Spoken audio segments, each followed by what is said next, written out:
खैबर पख्तूनख्वा हुकूमत ने कनाडा में भारतीय एजेंसियों के हाथों सिख रहनुमा के कत्ल की शदीद मजम्मत कर दी। निगरान वज़ीर मजहबी उमूर जस्टिस रिटायर्ड अरशद हुसैन ने अक़वाम मुत्तहिदा से मुतालबा किया है कि भारत के खिलाफ कार्रवाई की जाए। मज़ीद बता रहे हैं पेशावर से बोल न्यूज़ के नुमाइंदे नवाब शेर। जी नवाब शेर।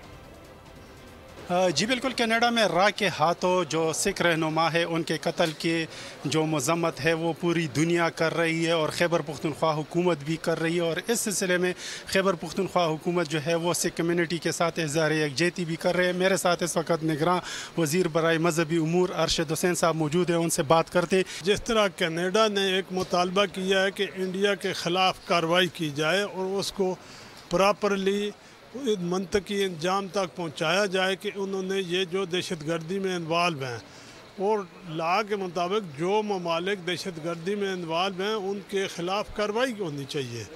और आज पाकिस्तान में इससे बड़ा सबूत क्या होगा कि जो हमारे मुल्क में बहुत सारे दहशतगर्दी और कनाडा में सिख रहनुमा हरदीप सिंह का कत्ल बलूचिस्तान में बसने वाली सिख बिरादरी सरापा एहतजाज बन गए। डेरा बुगटी, लसवेला और डेरा अलयार में भी सिख कम्युनिटी ने वाकूर एहतजाज रिकॉर्ड करवाया।